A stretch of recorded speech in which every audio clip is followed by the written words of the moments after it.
কোচবিহারের দায়িত্বে অভিষেক, দলের সভা থেকে জেলার উন্নয়নের দায়িত্ব নিজের কাঁধে তুলে নেওয়ার কথা জানালেন অভিষেক বন্দ্যোপাধ্যায়। একই সঙ্গে বিজেপিকে শূন্য করার ডাকও দিলেন তৃণমূলের সর্বভারতীয় সাধারণ সম্পাদক। রণসংকল্প সভা করতে এবার কোচবিহারে অভিষেক বন্দ্যোপাধ্যায়। মঙ্গলবার কোচবিহারের ঘুঘুমারি কদমতলা মাঠে সভা করলেন তৃণমূলের সর্বভারতীয় সাধারণ সম্পাদক। মঞ্চ থেকে ফের একবার মমতা বন্দ্যোপাধ্যায়কে মুখ্যমন্ত্রী করার ডাক দিলেন। চ্যালেঞ্জ ছুড়লেন এই জেলায় বিজেপিকে শূন্যে নামানোরও।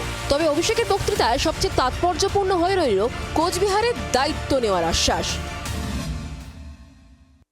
আগামী দিন কোচবিহারের সার্বিক উন্নয়ন মামাটি মানুষের সরকারের দায়িত্ব, এবং এখানে যেমন নির্বাচিত প্রতিনিধিরা আছে, অভিষেক বন্দ্যোপাধ্যায় নিজে, আমি নিজে কোচবিহারের সার্বিক উন্নয়নের দায়ভার আমার কাঁধে তুলে নিচ্ছি আজকে এই সভায় আপনাদের সকলকে সাক্ষী রেখে।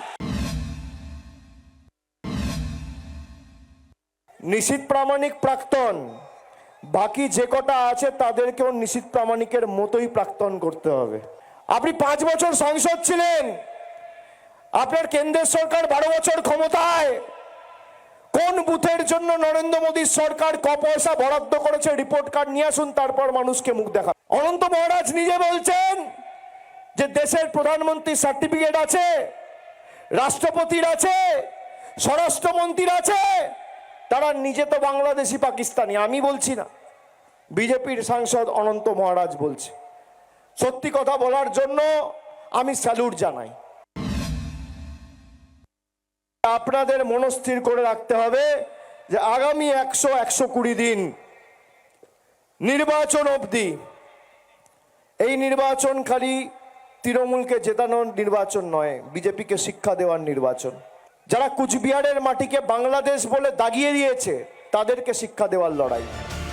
এদিন রণসংকল্প সভার আগে কোচবিহারের মদন মোহন মন্দিরে পুজো দেন অভিষেক, যেমনটা লোকসভা ভোটের আগে নবজোয়ার যাত্রার সময়ও করেছিলেন। লোকসভা ভোটে কোচবিহারের জনতা জনার্দনের আশীর্বাদ তৃণমূলের পক্ষে গিয়েছিল।